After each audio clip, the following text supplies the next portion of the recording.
Hola nuevamente y bienvenidas y bienvenidos sean a este tercer tema del módulo 2, que es práctica forense laboral. Estábamos hablando en las sesiones pasadas acerca de la introducción a las técnicas de litigación oral y algunos aspectos, algunos puntos relevantes acerca de la argumentación y de los discursos persuasivos. El día de hoy vamos a hablar de otro tema que también es súper relevante en la práctica forense, en las audiencias preliminares y en las audiencias en general orales en este proceso, que son aquellas herramientas de expresión oral. Voy a compartir mi pantalla para pues seguir hablando de este tema, seguir explorando pues qué tantas posibilidades y qué tantas herramientas podemos encontrar, tanto de organización de las palabras, de la organización de la información, así como pues tener en consideración pues ciertos aspectos de cómo utilizar estas palabras y este lenguaje oral, verbal, que caracteriza pues a esta audiencia preliminar dentro de una fase oral. La comunicación y la expresión oral hay que tener en consideración tanto desde la perspectiva de emisores y receptores, es una competencia que supone el dominio de habilidades comunicativas del lenguaje oral. Y digo de emisores y de receptores porque recordemos que estuvimos hablando en las primeras sesiones que la comunicación, sobre todo la comunicación oral, y sobre todo en procesos como el que nos encontramos, es una comunicación dinámica entre interlocutores que van contestando, que van cambiando de roles, que es muy, muy importante que pues entendamos cómo funcionan las herramientas comunicativas para hacer llegar los mensajes a través de códigos específicos, teniendo en consideración el contexto específico, los filtros, los ruidos, todo eso que ya vimos en la primera sesión, pues empezar a ver cómo vamos a controlar y cómo vamos a empezar a aplicar pues ciertas estrategias y ciertas consideraciones para comunicar este mensaje. Ya hablamos de los argumentos, que son como que la parte pues más técnica de cómo vamos a darle a esa idea o a ese mensaje que queremos comunicar, pues una estructura y un contenido en cuanto a afirmar y a sustentar pues esta información y estas pues aseveraciones, estas pretensiones que tenemos o estas peticiones que queremos hacer en el contexto de la oralidad. Por supuesto que la expresión oral resulta compleja de valorar, pero pues ya escuchamos ya hemos estado platicando que la expresión oral dentro de una comunicación y dentro de un principio de oralidad no es nada más verbalizar, no es nada más hacer sonidos, no es nada más, ni es lo mismo que pensar, por ejemplo, en una expresión escrita que tiene que ver con gramática, que tiene que ver con pues, ciertos signos, ciertas situaciones, sino que la expresión oral pues es compleja porque pues atiende a muchas consideraciones que ya estuvimos platicando y atiende además pues a la finalidad de la oralidad dentro de un proceso como el proceso laboral, que es pues eficientar la comunicación de los mensajes. Eh, la organización del discurso oral, pues estamos hablando que, a ver, si la oralidad pues es compleja, ¿no? Necesita emitir y transmitir un mensaje, una información desde un emisor hasta un receptor, necesita seleccionar determinada información que es relevante al caso, necesita construir argumentos y expresar esos argumentos de manera clara, necesita poder emitir o explicar los hechos, necesita delimitar los puntos controvertidos o esenciales de cada una de las posturas que se presenten dentro um, de la audiencia, dentro del procedimiento, y es una tarea difícil, ¿no? Decíamos, y ya lo estábamos hablando al final de la presentación anterior, al final de la sesión anterior, que como que hay dos aspectos muy, muy importantes para organizar un discurso persuasivo de manera oral que va a servir para las audiencias en el proceso laboral, en el procedimiento ordinario, y son, pues primero que nada, tener muy, muy clara y muy organizada perdón, vale la redundancia, ¿no? La organización interna del mensaje, del discurso y del contenido, o sea, saber perfectamente identificar cuáles son los puntos y los temas de los que vamos a hablar, y ojalá nos dé tiempo de hablar en algún punto de la teoría del caso, que es ahí donde viene gran parte de la tarea y de la estrategia de selección de contenido y de estructurar la información que es relevante al caso.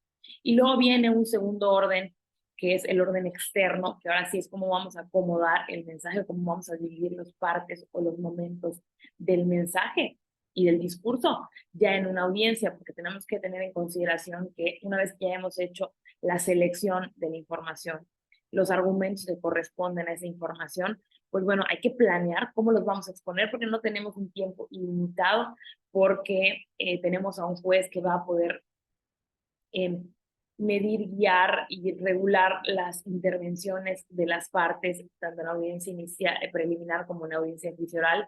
Tenemos que considerar que pues, en la audiencia van a pasar muchos actos procesales que van a requerir tiempos específicos, que además pues, se abarcan en ciertas horas y que ambas partes y el juez van a tener momentos de participación. Entonces también muchas cosas hay que considerar de cómo organizar y cómo planear, pues ya tener el paso a paso y el momento a momento y la forma y el tiempo en el cual vamos a expresar nuestro discurso en el momento de la audiencia. Habíamos hablado y habíamos estado platicando acerca pues, de que existen muchos tipos de estructuras ya predeterminadas de la información. Está la típica estructura clásica, en donde pues empezamos con una entrada, una primera impresión, luego hablamos de hechos y argumentos, y luego una conclusión. Es como que la estructura clásica de la información y de todo discurso. Pero hay otras formas que se vuelven más complejas, ¿no? No solamente va a ser exponer los hechos o los argumentos de manera así como muy leve, sino que vamos a considerar otros aspectos como llamar la atención de nuestra audiencia o de nuestro receptor, que en este caso sería el juez, evidenciar los resultados a través de la visualización. Igual esto puede ser acompañado de repente por algún apoyo visual, invitar a la acción al juez, exhortar a que tome una decisión a través o tomando en consideración nuestros argumentos o nuestros razonamientos. O sea, hay muchas formas de estructurar el mensaje y pues esto es muy, muy importante tener en consideración que no hay una u otra estructura que sea mejor o peor que otra o que sea obligatoria, porque la realidad es que no. El sistema habíamos estado platicando que no tiene como muchas técnicas ni obligaciones argumentativas, sino que al contrario busca como la evitación o a que nos alejemos de los formalismos, y nos da mucha libertad en ese sentido a los litigantes, a las litigantes, de organizar la información, pues como más nos acomode y como más creamos conveniente en cada caso, atendiendo pues al tiempo de la audiencia, al nivel de atención y de cansancio del juez y de las partes. Pues todo esto permite que podamos tener como mucha libertad y mucha flexibilidad en la forma en la que vayamos a organizar y presentar la información en una audiencia de manera oral, y que favorezca pues a los contextos, a los momentos y a los objetivos que tengamos con esta exposición y con esa estructura, que puede ser diferente según pues el tipo de intervención que estemos teniendo. Obviamente igual y vamos a querer tener una estructura diferente, un poco más persuasiva, cuando estemos haciendo un alegato final, a la que le estemos dando, por ejemplo, un argumento de admisión de pruebas, ¿no? O de desechamiento, de depuración de hechos controvertidos, que eso es lo que se da, por ejemplo, en la audiencia preliminar. Puede ser que sea diferente la organización, ¿no?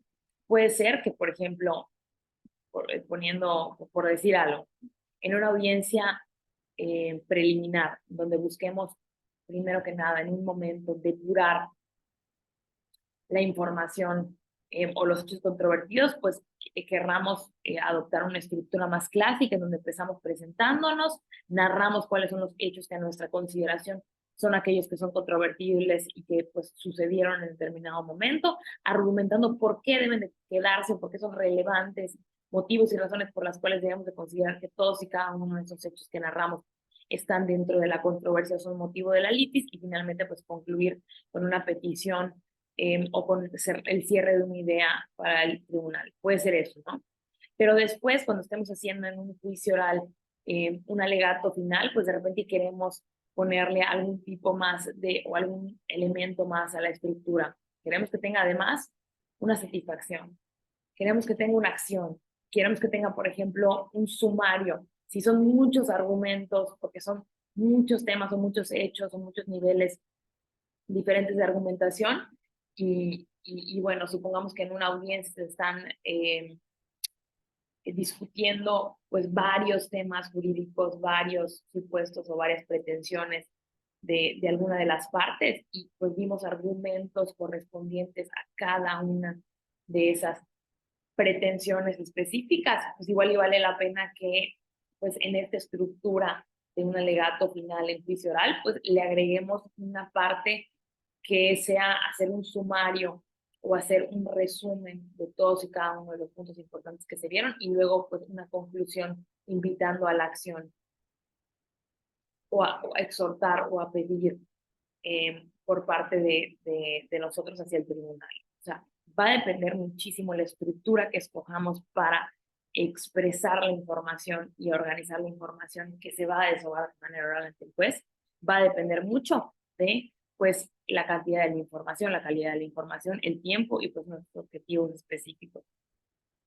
Hay que tener en consideración pues que hay varias y que son válidas y que incluso puede haber una estructura mucho menos robusta, mucho menos estructurada y mucho más libre o espontánea, pero bueno, sí es importante tener en consideración pues como qué partes o qué momentos deberíamos de incluir dentro de la organización del discurso. Y aquí yo puse algunas. Para empezar, estamos en el comienzo o en la introducción, que podría asimilarse o podría agruparse en este tipo de estructuras.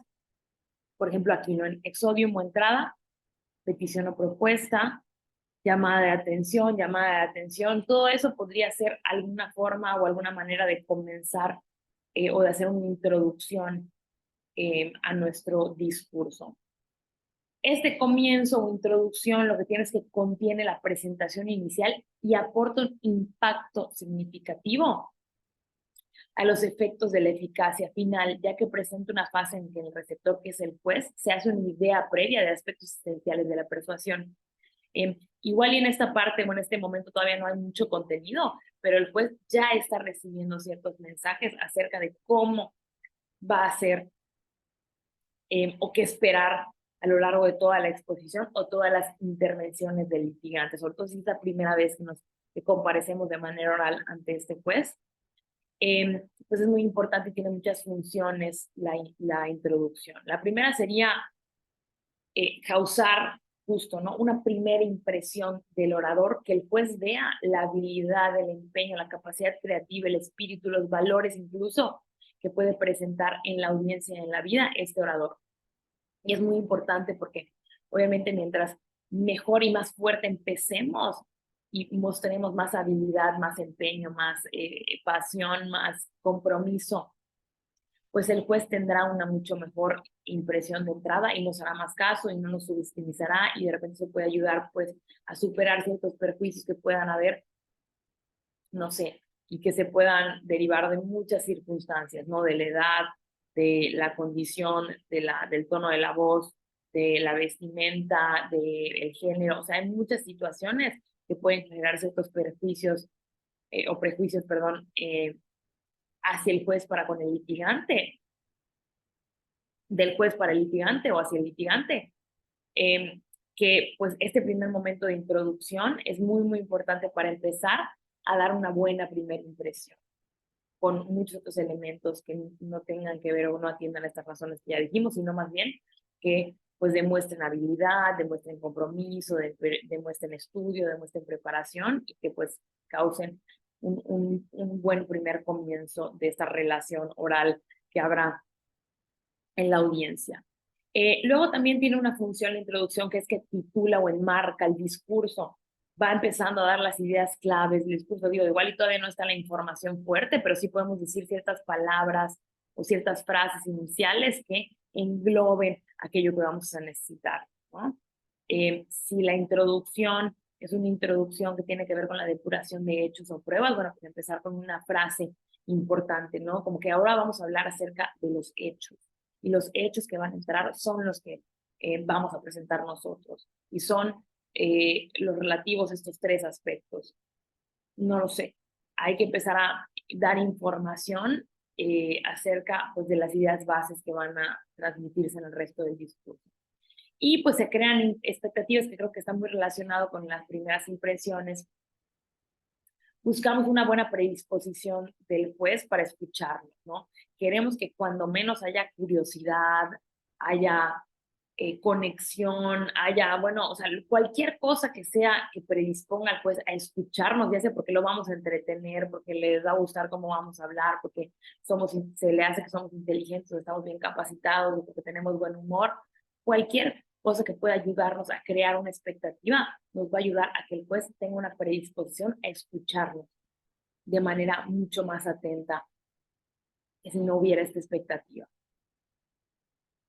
La expresión oral también en el discurso debe tener un momento específico para expresar el objeto de la controversia y la versión mantenida, ya sea que estemos hablando de nuestra teoría del caso en un argumento final o pues la postura que tenemos frente a ciertos hechos que tienen que admitirse y a ciertas pruebas que tienen que admitirse con relación a reglas jurídicas específicas. Es indispensable postular expresamente la versión o la postura sostenida o mantenida respecto de lo que sea que estemos discutiendo. Si estamos discutiendo hechos, pues muy claramente quiero que se admitan estos hechos, quiero que estos hechos se consideren como controvertidos y quiero que sean parte de la litis. Si estamos hablando de pruebas, quiero que se admitan estas pruebas porque creemos que son necesarias. Es indispensable que le comuniquemos al juez, que es nuestro receptor principal en este momento, pues definitivamente qué es lo que buscamos, ¿no? Darle la luz sobre la cual todos nuestros argumentos van a versar, plantear las premisas de manera muy, muy clara en nuestras versiones desde el principio. Luego tiene que haber un momento siempre argumentativo en la organización del discurso. Voy a regresar un poquito aquí a las diferentes estructuras y si se dan cuenta, pues aquí en la estructura clásica pues está clarísimo que dice argumentación, pero por ejemplo en la estructura deductiva dice consideración 1, 2 y 3. Bueno, ahí pueden haber consideraciones que sean argumentos 1, 2 y 3 o premisa 1, 2 dentro pues, de la organización del discurso. En la implativa también tenemos ahí un momento donde hay una presentación de argumentos sólidos. Siempre, siempre, siempre tenemos que tener un momento de dar motivos y razones que justifiquen nuestras peticiones y pretensiones en determinados momentos.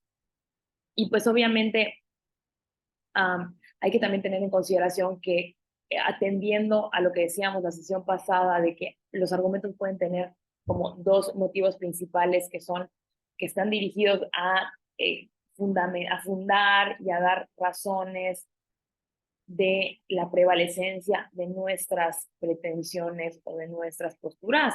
Pueden haber a eso, pero también pueden haber argumentos dedicados a refutar las tesis o las afirmaciones de la parte contraria. Entonces también hay que entender que cuando hay procesos complejos o cuando hay hechos muy controvertidos o cuando es muy evidente la distancia entre las versiones, pues dentro de nuestra estructura del discurso tenemos que prever que le demos un espacio a la argumentación propia, ¿no? De fundar, motivar, dar motivos y razones de por qué nuestras aseveraciones son verdaderas, válidas, correctas y están sustentadas, pero también asignarle un momento a emitir argumentos de refutación de la contraparte, cuando esto sea muy relevante y muy necesario.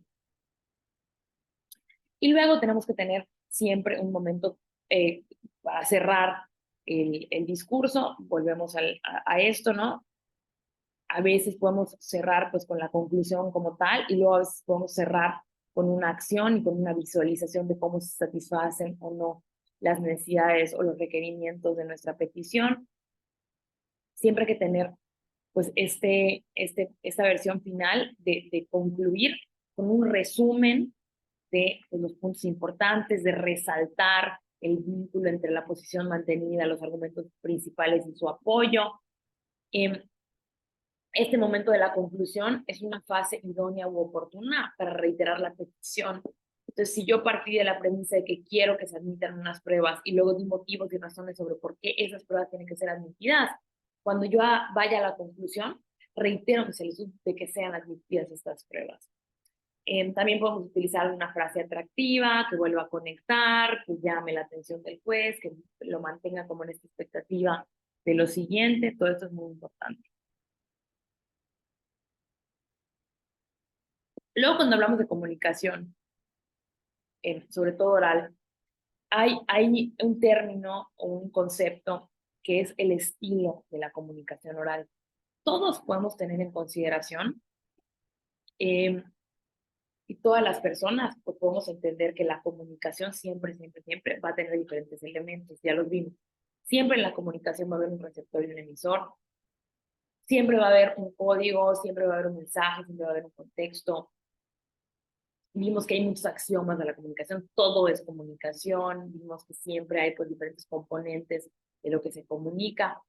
Ahora, la forma en la que comunicamos es diferente dependiendo pues de quiénes somos, de nuestro contexto, de nuestra educación, de nuestra personalidad, de nuestro humor. ¿Ok? Entonces, la forma en la que comunicamos es diferente según pues cada persona y según pues quiénes seamos y cómo seamos y todo lo que ya dije.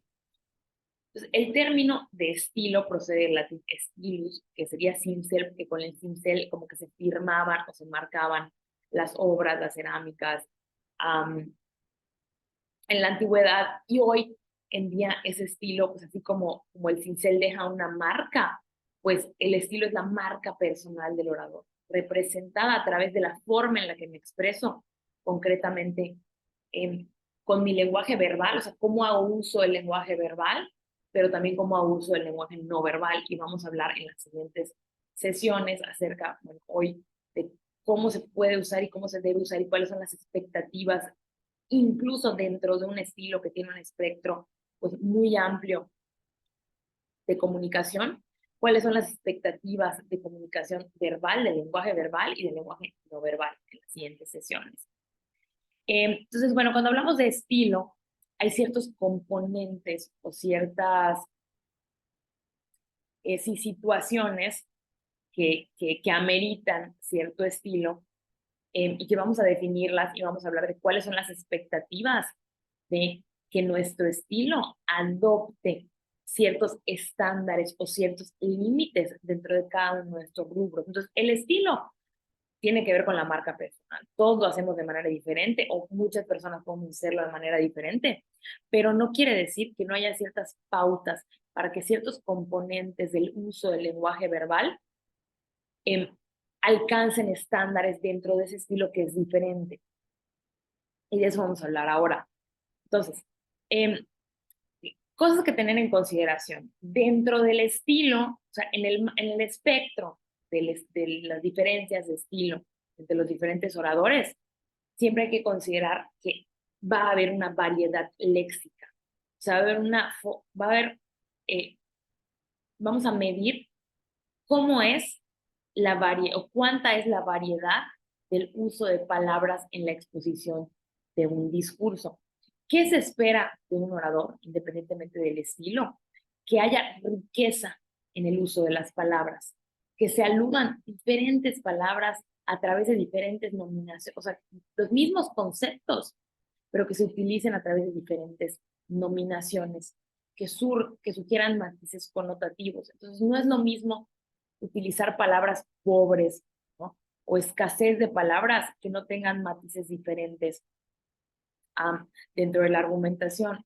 No es lo mismo, por ejemplo, eh, usar una misma palabra para diferentes niveles de un acto o de un hecho que usar pues, las palabras correctas, adecuadas o nominaciones diferentes con connotaciones específicas. Pongo el ejemplo. Si estoy haciendo un relato de hechos y yo empiezo a decir y empiezo a mencionar, es que el trabajador dijo tal cosa, tal cosa, tal cosa. Y luego el patrón dijo tal y tal y tal, tal cosa. Y luego el compañero dijo tal y tal y tal cosa. Estoy utilizando la misma palabra. Hay que tener riqueza en las palabras para darle connotaciones específicas. Entonces no es lo mismo decir el patrón le dijo que el patrón le mandó, que el patrón le reiteró, que el patrón le expresó. Vemos que va teniendo diferentes connotaciones según lo que estamos diciendo y pues es importante orientar esas palabras o utilizar palabras correctas que den significados pues mucho más específicos y que tengan matices mucho más específicos dentro de lo que queremos eh, señalar. Entonces puede ser que tengamos ¿no? La situación en la que en vez de decir el, el patrón le dijo que no se volviera a presentar y el trabajador le dijo que por favor no le hiciera eso, que tenía que mantener a su familia, y su compañero le dijo que pues era obvio que lo iban a despedir. Entonces, ¿por qué no mejor utilizamos muchas otras expresiones, palabras mucho más ricas que le pongan pues atención e intención a lo que estamos diciendo? Por ejemplo, ¿no? El patrón le ordenó al trabajador que no se presente nuevamente. El trabajador le suplicó que por favor le dejara regresar, y el compañero de trabajo le insistió en que tal y tal y tal cosa, le recalcó en que tal y tal y tal cosa. Entonces, ojo, eso puede hacer mucho más rica y mucho más matizada, para la redundancia, y mucho más compleja, específica y por supuesto persuasiva el uso de las palabras dentro de la comunicación. Entonces, la variedad léxica es importante. Se espera que un buen orador pueda hacer uso de diferentes palabras, pues uno, para no ser aburrido el mensaje, y dos, pues para darles intenciones mucho más profundas y mucho más específicas. Y no se espera de un orador, independientemente de su estilo, que repite palabras de un mismo concepto. O sea, que use la misma palabra, la misma palabra, la misma palabra durante todo el ejercicio, que pues pueda cansar o pueda denotar que no tiene un gran conocimiento o no diferencia los matices y las diferentes significancias de las situaciones, o que no puede leer los contextos de manera mucho más precisa. Eso es importante, considerar la variedad léxica.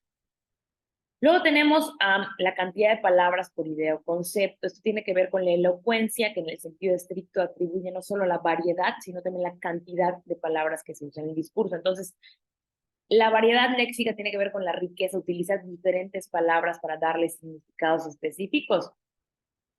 Y la cantidad de palabras, pues habla acerca de cómo se distribuye el discurso, qué tan extensos o cortos o rimbombantes o redundantes son las palabras que utilizamos dentro de la comunicación.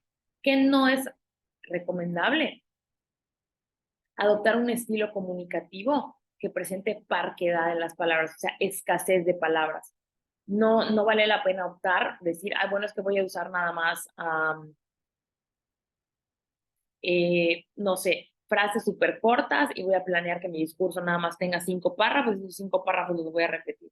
No es la idea. La idea es que podemos utilizar la cantidad adecuada de palabras que necesitemos para llevar a cabo la transmisión de nuestro mensaje, obviamente considerando el tiempo y tampoco excediéndonos. O sea, tan mala es la parquedad o la escasez de palabras como que sobren, o el exceso de palabras. Eso tampoco es importante, porque pues, repercuten de diferentes maneras, ¿no? En que sea muy extensa la comunicación o el discurso o la intervención, o que sea muy corta y que pues dé igual y una sensación de falta de preparación.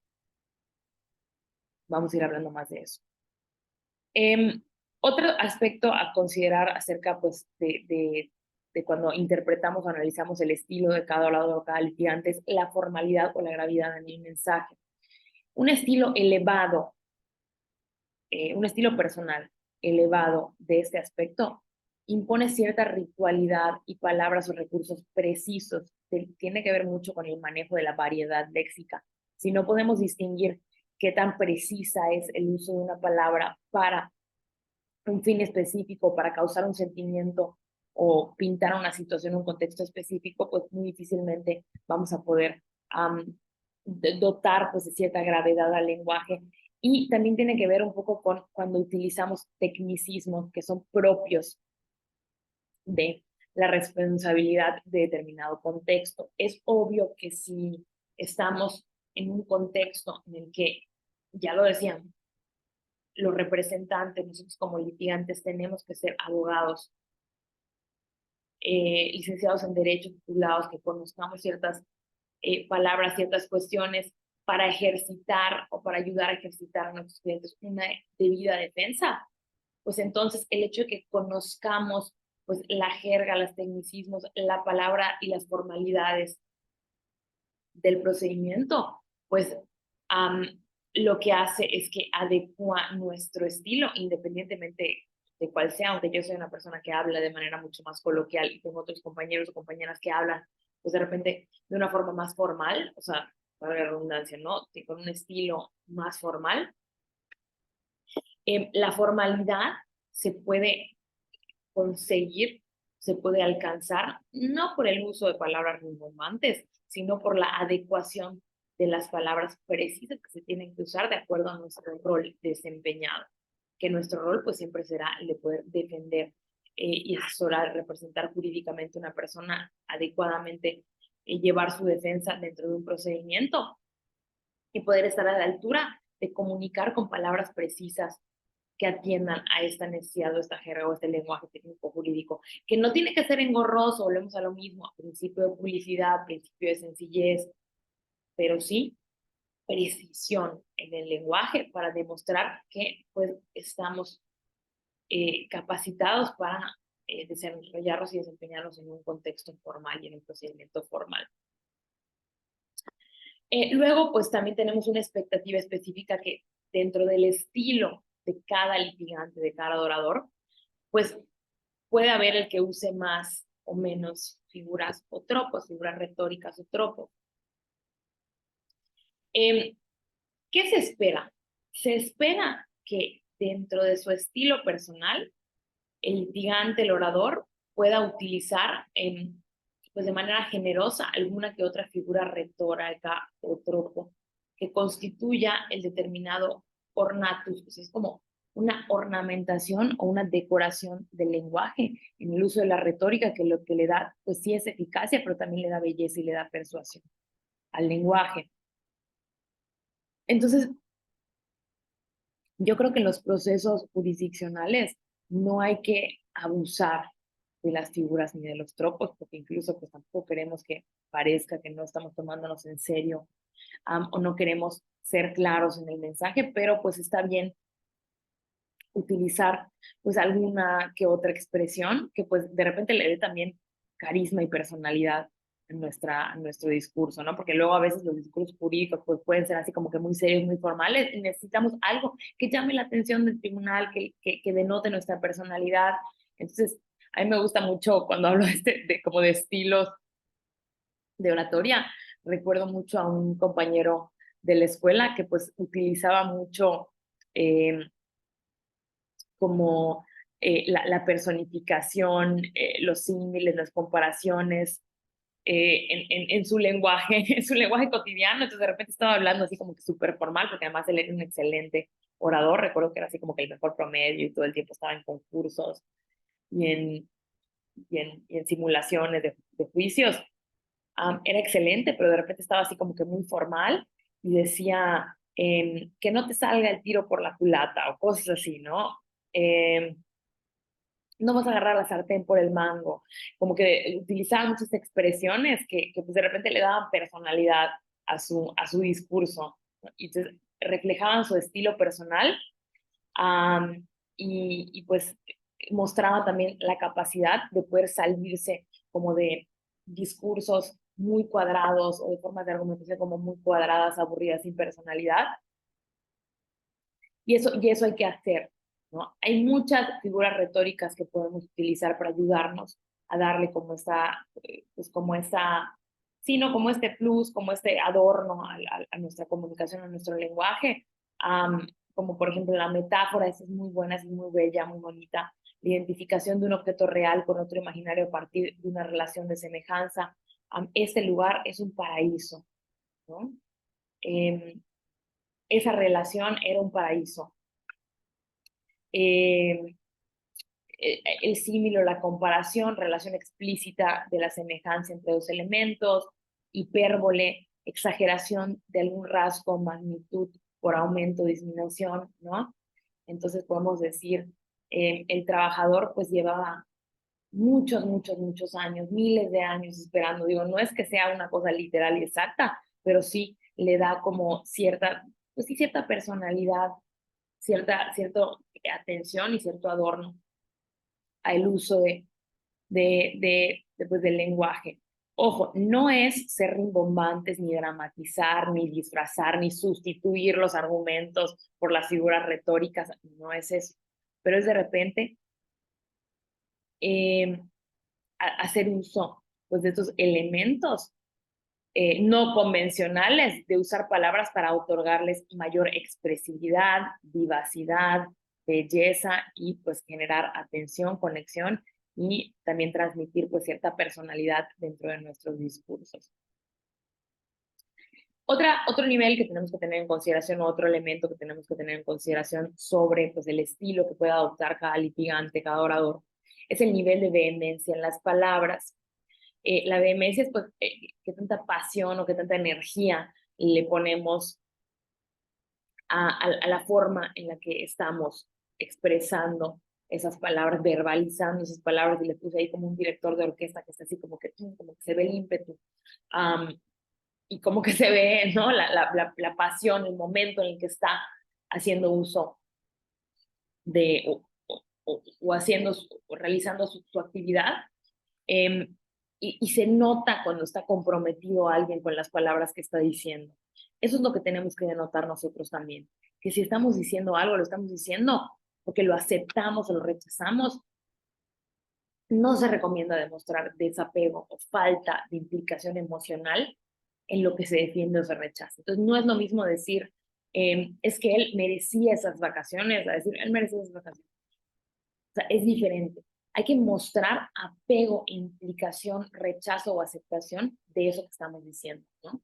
Si estamos alegando que es inaudito, es ilegal, que no se le hayan pagado horas extra al trabajador, que se tiene que tener una conversación o una compensación por ello. Pero es lo mismo decir, no, es que no le pagaron las horas extra y pues él le corresponde, ¿no? A decir, es que es inaudito que no le hayan pagado esas horas, que él trabajó.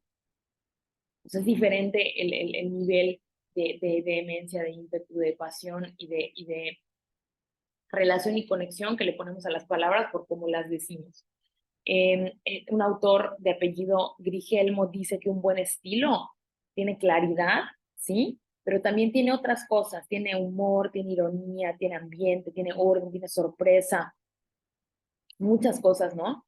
Como que se transmiten según, y que dan cuenta de que quien está hablando, quien está expresándose, siente cosas por lo que está diciendo. Está sintiendo, está conectado, está conectada.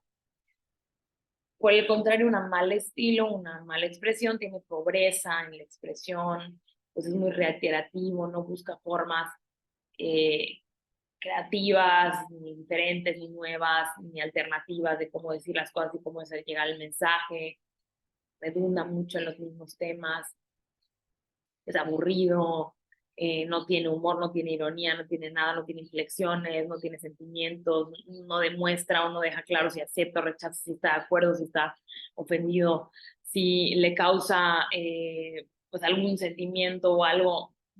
Eso es malo. Necesitamos, vuelvo a lo mismo, no es exagerar, no es dramatizar, no es pararte a como si estuvieras en una obra de teatro, pero sí es mostrar conexión con lo que estamos diciendo. No hay que aburrido y estoy haciendo porque lo tengo que hacer, sino lo estoy haciendo porque estoy defendiendo una causa en la que creo y estoy segura que puede prevalecer en el juicio.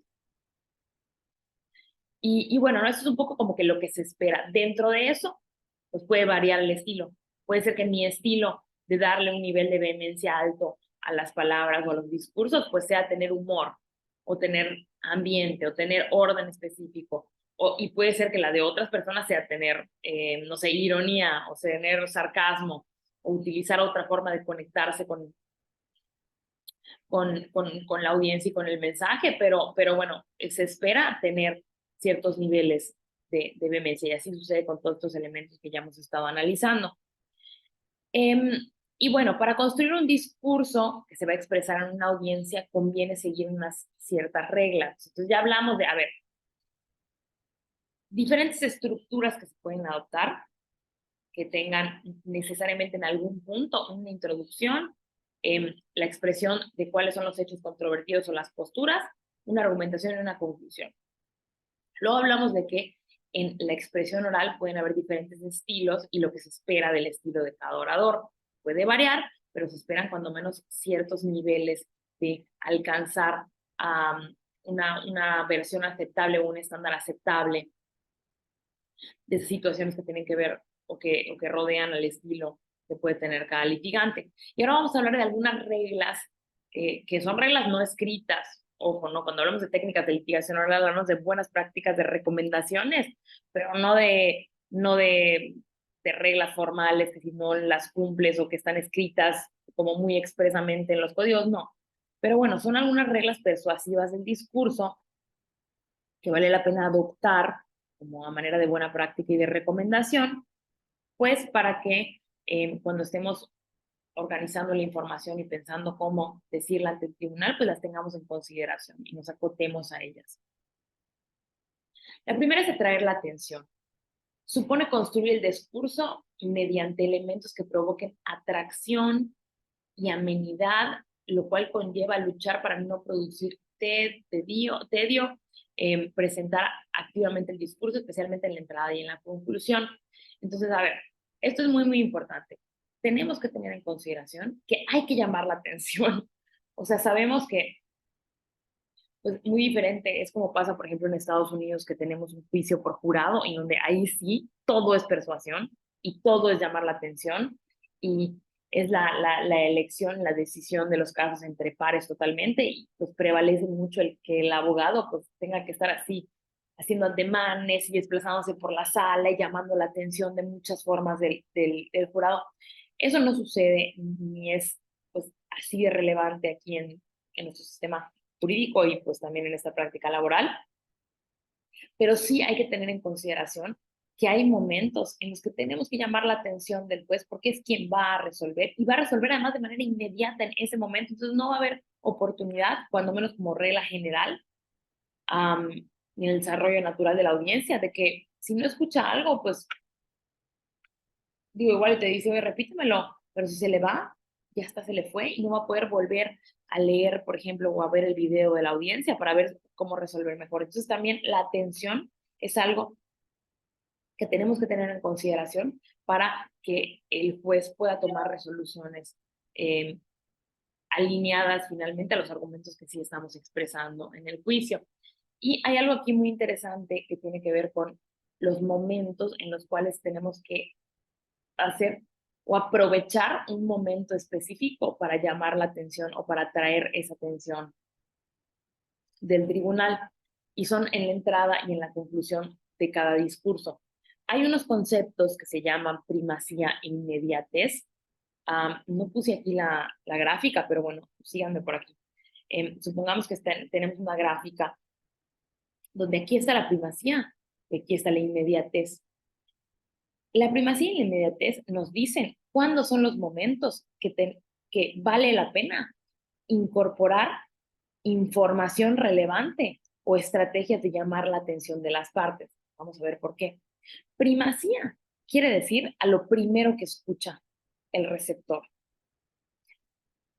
Y la regla general es que al principio de todos los discursos, pues naturalmente el receptor está más pendiente porque no está tan cansado, quiere generar expectativas, sobre todo en la audiencia inicial, si son como que estas primeras introducciones que van a generar una primera impresión. Naturalmente siempre el receptor dentro del proceso comunicativo está más pendiente a lo que estás diciendo al inicio del discurso, porque tiene expectativas y quiere escuchar y quiere pues, esforzarse por estar dentro de ese proceso comunicativo en la mayoría de los casos, y pues el juez así debería de suceder. Ya luego puede ser que después de escucharte, pues la primera impresión no sea buena o las expectativas pues hayan bajado. Entonces, después de perder ese primer momento, pues igual baja la atención o el nivel de atención que se tenga por parte de quien escucha. Entonces, es muy importante aprovechar ese momento, esa primacía, para incorporar información relevante y para buscar mecanismos de llamar la atención que cuando menos extiendan ese momento de atención, generalmente se da al principio de todo inicio de discurso. Y luego otro momento importante que tiene que ver con la inmediatez, para llamar la atención y para poner información relevante dentro del discurso. Pues la inmediatez, así como veíamos el principio de inmediatez, quiere decir que todo sea uno seguido, tiene que ver con la cercanía entre actos, pues la inmediatez en este sentido se refiere a lo último que escucha una persona, un receptor, en este caso el juez, es lo que tiene más fresco en su memoria. Entonces, cuando tiene que recordar, busca el evento inmediato anterior, el evento más cercano o la información más cercana o el recuerdo más cercano que tiene de nosotros, porque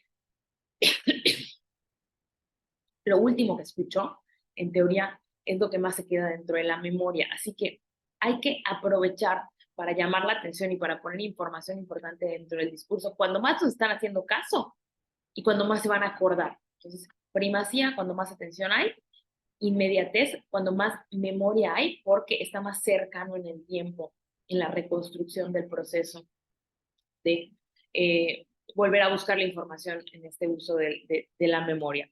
Dos momentos muy importantes, a la entrada y en la conclusión, llamar la atención y poner información importante, porque pues nos están haciendo más caso y la atención siempre es algo que aumenta la memoria y el tiempo, mientras menos tiempo, más posibilidades de recuperar esa memoria. Entonces, a eso atiende la primacía y la inmediatez. Luego, otra regla que hay que tener en consideración, creo que esto parece, parece chiste que lo tengamos que repetir y parece ocioso decirlo, pero en serio, ojo con la brevedad de la información. Incluso en ponencias magistrales, en clases, mientras más tiempo hable alguien, puede tener muchos efectos. La primera, pues es que mientras más hable una persona, pues más atención le perdemos. Incluso si ya sentimos que una persona habló demasiado, hasta nos puede molestar, hasta nos puede dar ansiedad como espectadores o como receptores. Entonces hay que elegir sintetizar la información y seleccionar solo la información relevante, solo los argumentos más relevantes que van a servir a los propósitos de nuestra comunicación. Entonces, les cuento la anécdota que yo hace unos días, unas alumnas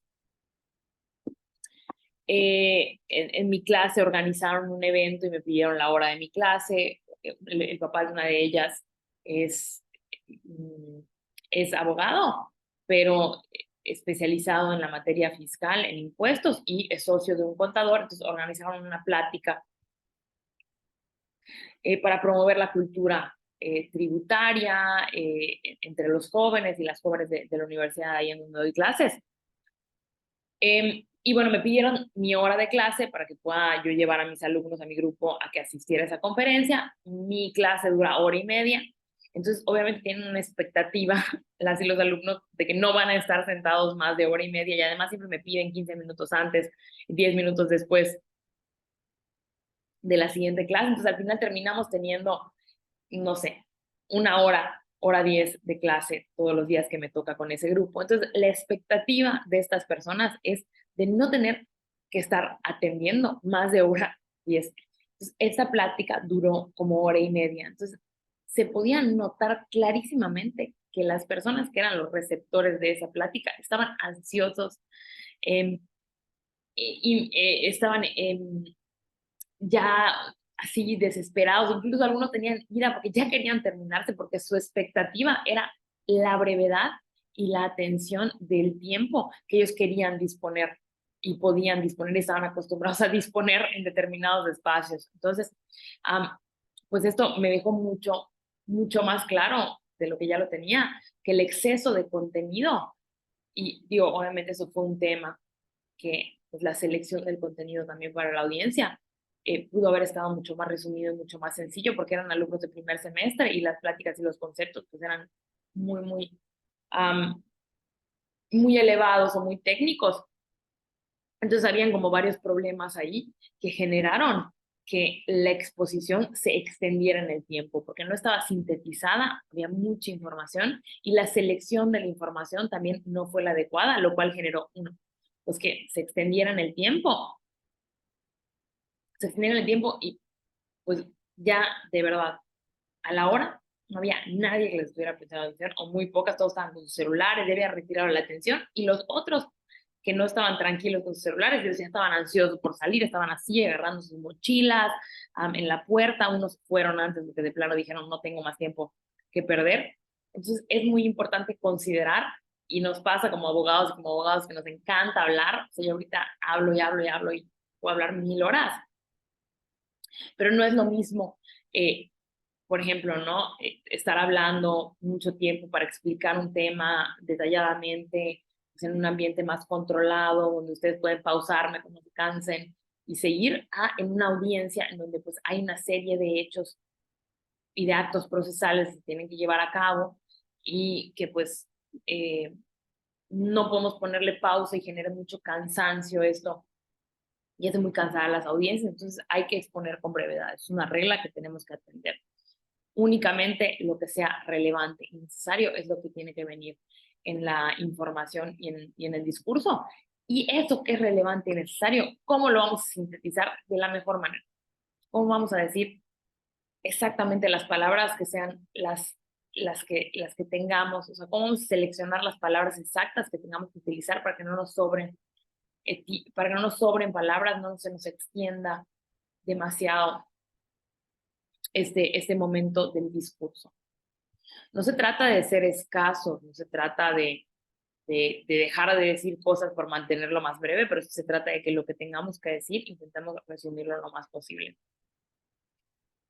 Luego tenemos marcar la relevancia, que pues se trata de que únicamente atendernos a hechos controvertidos y argumentos relevantes.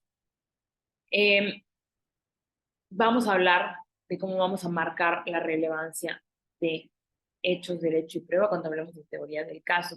Pero pues básicamente esta regla tiene que ver con haber hecho lo que ya decíamos, que era ordenar de manera interna el discurso, ¿no? Hacer la estructura de qué es lo que es importante y qué es lo que tenemos que incorporar y qué es jurídicamente relevante. Eso importa. Y no se trata de ser escueto con los contenidos, sino ser certera. Es importante elegir lo que despliegue efectos sobre el asunto y descartar aquello que es superfluo, repetitivo, innecesario. De eso se trata, de que todo lo que entre a nuestro discurso sea jurídicamente relevante o relevante de alguna manera, que genere un efecto y que ese efecto esté clarísimo cuál es el efecto. Entonces, si yo voy a hacer cierta expresión con mi cara, es porque quiero que genere un efecto frente al tribunal. Si voy a hacer una pausa dramática, es porque quiero que genere un efecto. Si no, sobra. Si voy a hablar acerca de determinado tema, acerca de determinado hecho, si voy a vertir un argumento, es porque quiero que genere un efecto específico. Si no, no es relevante y debe de quedar fuera porque nos causa otros problemas como la extensión en el tiempo del discurso. Luego, otro punto otra regla es disertar con claridad. Hay que utilizar palabras y estructura de un discurso claro y persuasivo. Ya hemos estado hablando de muchos ejemplos y de muchas herramientas de cómo hacer esto. Y se tienen que pues se tienen que tomar muchas medidas para que pues podamos tener clara la estructura, podemos incluso hacer, pues no sé, un apoyo donde sean los 5 o 6 temas más importantes que marquen la estructura de nuestro discurso para poder llevarlo con claridad y evitar, pues bueno, ¿no? Que si empiezo con algo y luego me va al hilo y regreso, pues se haga complejo, poco claro, confuso, ambiguo o tergiversado el mensaje que quiero comunicar. Luego vamos a hablar acerca de la importancia de debatir con credibilidad y rigor. Eso requiere varias cosas. Primero que nada, ser fiel a las fuentes citadas. Si yo voy a citar una jurisprudencia o un precedente de la Suprema Corte de Justicia o algún tribunal colegiado, pues no puedo de ninguna manera apartarme o dar una razón que sea contraria a ese argumento o a esa cita o esa fuente que yo utilicé, porque tendría yo un argumento que tuviera alguna falacia, de algún error o de algún contrario dentro de su formulación. Entonces, ojo ahí, utilizar citas auténticas, no inventar nada, no modificar, no hacer parecer que esta cita es de un lugar o de un tribunal, pero que es de otro. Entonces, utilizar citas que sean auténticas. Y la autenticidad es algo que recae en poder identificar claramente de dónde estamos sacando el contenido y que ese contenido es el mismo que estamos reproduciendo dentro de nuestro argumento. Eso es importante. Y luego usar un vocablo adecuado para el contexto. Ya hablamos un poco cuando hablábamos de los elementos de comunicación del contexto, y el contexto pues dispone muchas cosas que tienen que ver con pues los roles de cada parte, las relaciones de cada emisor con el receptor. Entonces, si voy a hablarle al juez dentro de un contexto en el que él tiene jerarquía y decisiones, pues hay que utilizar un vocabulario adecuado según ese contexto y según esos roles y según esas cargas. Y por último, hay que buscar esta regla, o hay que atender esta regla, que es buscar la prevalecencia. Esto está clarísimo, pero pues lo vamos a recalcar. El debate judicial es un debate de búsqueda de consolidación de una figura frente a otra. La competitividad es inherente al intercambio, pero hay que buscar siempre que nuestro discurso prevalezca frente al de los demás. Entonces, mejor plenación, mejor uso de palabras, mejor organización, mejor refutación, todo eso tenemos que pensar siempre en buscar destacar y ser los mejores, y partiendo de la idea de que la contraparte va a ser el mejor discurso de todos, y que bueno, nosotros tenemos que estar a ese nivel o superar o prevalecer ese nivel que esperamos de la contraparte. ¿Qué otras herramientas que podemos hacer uso en la litigación y en la comunicación oral? Es el uso adecuado o el uso intencionado de ciertas palabras frente a otras. Un aspecto relevante es la adecuación de las palabras para maximizar o minimizar una terminología. Si nosotros elegimos hacer uso de palabras neutrales, son palabras pues, que definitivamente no están dotadas ni de calificativos, pero ya decimos que es importante no calificar, pero sí es importante de repente pues darles cierto uso que amplifiquen la atención, la intención y la especificidad de lo que queremos decir. Entonces volvemos a lo mismo, así como hablábamos de la variedad de las palabras para darle contenidos o significados específicos, no es lo mismo decir el patrón le dijo que estaba despedido a el patrón le ordenó que no volviera, o el patrón le manifestó tal o cual cosa, a pues tomar una postura más neutral.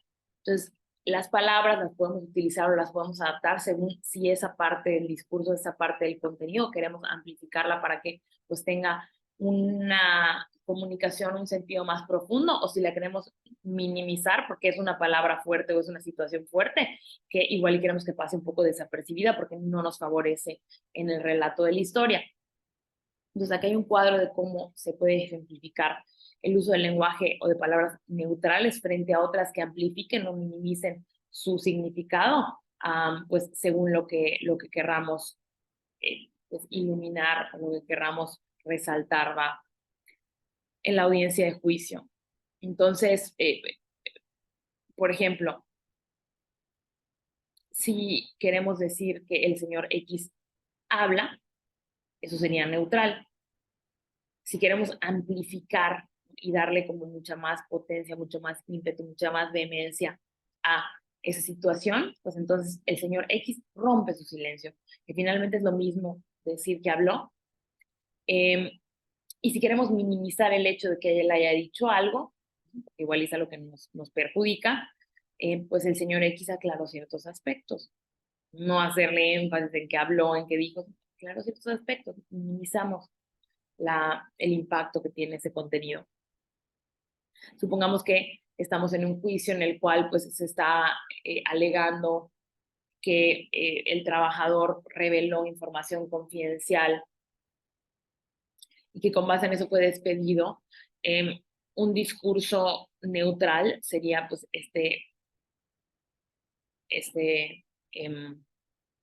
trabajador tuvo una conversación privada con otra persona en la cual le transmitió información que era propiedad confidencial o secreta de la empresa. Eso pues es neutral. La conversación privada es neutral.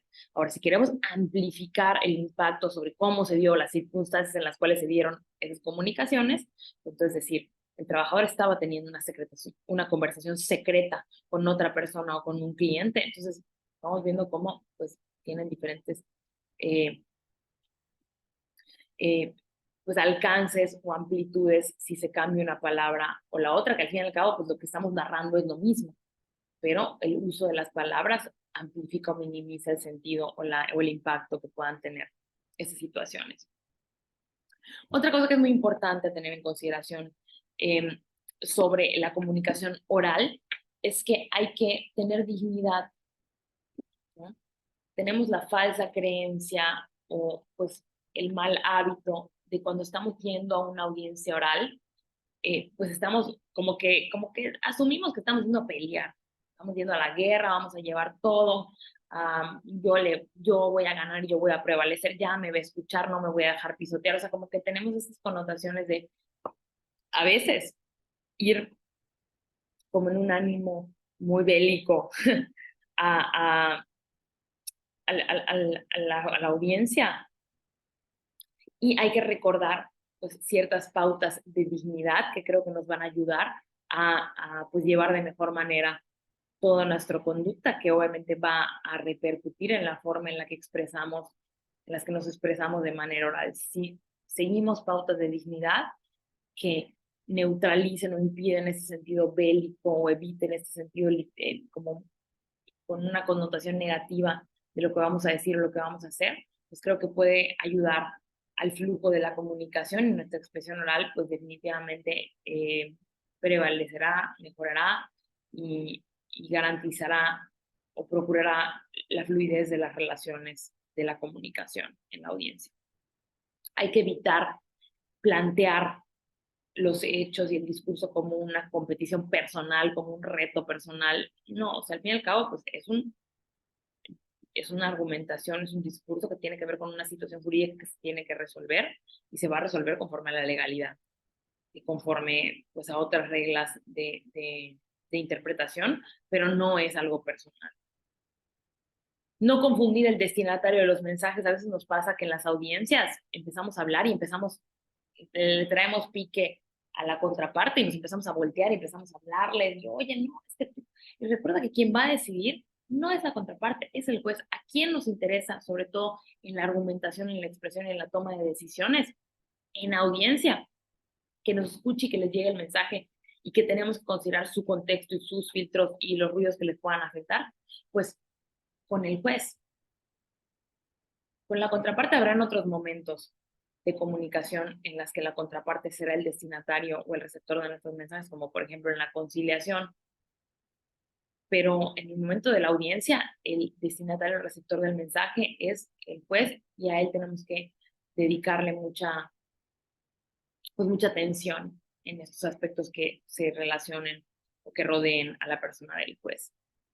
Hay que siempre primar o darle prioridad a la idea de la estrategia de colaboración. Recordamos que sobre todo el proceso laboral es preponderantemente o busca ser conciliatorio en todo momento, entonces hay que buscar la colaboración, hay que buscar un punto de partida compartido, por eso también depura hechos controvertidos. Entonces, si podemos estar de acuerdo ambas partes en que hay un punto que no vale la pena tratar porque no estamos discutiendo, pues esto sale de un punto de vista compartido, y por supuesto que mantienen la dignidad. Si ya estuvimos cordiales para ponernos de acuerdo en algo, pues muy probablemente nos entendamos y nos reconozcamos como personas y como partes racionales y sensatas, y esto pues va a permitir que fluya sin asperezas la comunicación. Permitir la recíproca exposición de las posturas, eso tiene que ver con educación, con deportividad, con dignidad, por supuesto. No estar objetando para sacar de onda y para hacer perder el hilo a la contraparte. No, hay que ser muy dignos, hay que ser muy éticos con, si vamos a objetar, pues que sea una objeción que realmente sea necesaria. No estar objetando nada más para hacer que la otra persona en su discurso pues vaya perdiendo el hilo o se ponga nerviosa o nervioso. Justificar cada posición, mostrar lo verídico y lo verosímil, creer en el vigor de los argumentos, no en dejar mal a la otra parte, sino pues en sostener siempre nuestros argumentos. Evitar la subjetividad, sobre todo entre las partes y sobre todo para con la contraparte, no hablar mal ni calificar a la contraparte. Estamos representando al trabajador, pues no hablar ni calificar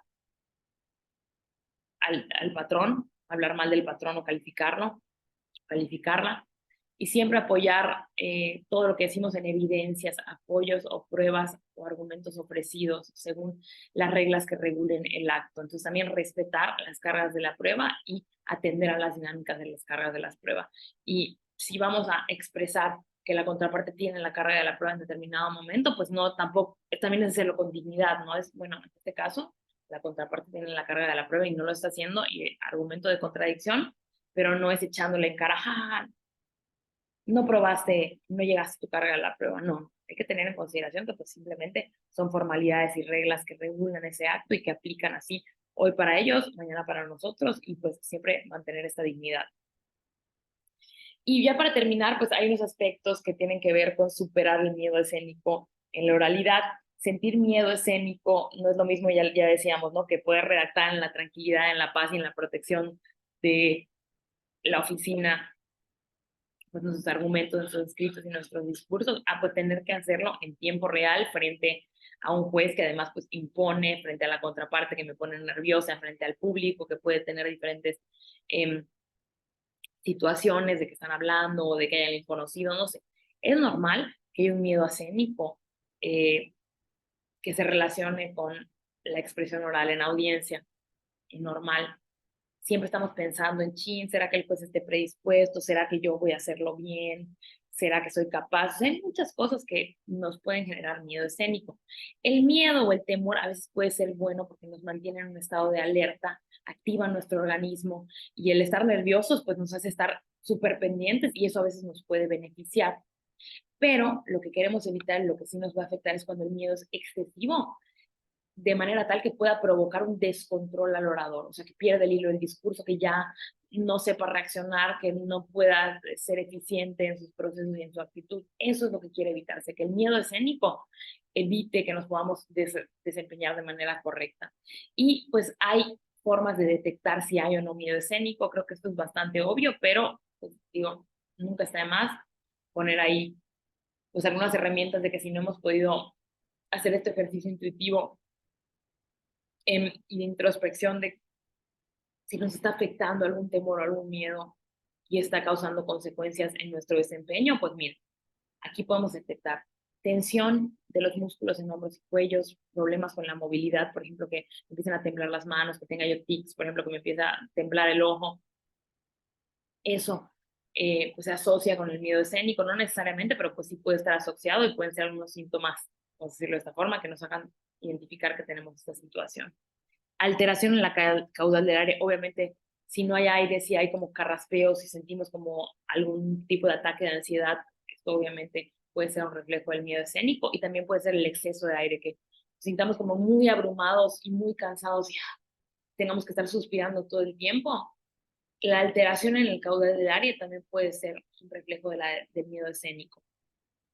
Alteración de los fluidos, sudar demasiado, ¿no? Que las manos te suden, que te sude la axila, que de repente esté revuelta tu panza, malestar digestivo, que tengas la boca seca o que haya una excesiva sudoración o salivación.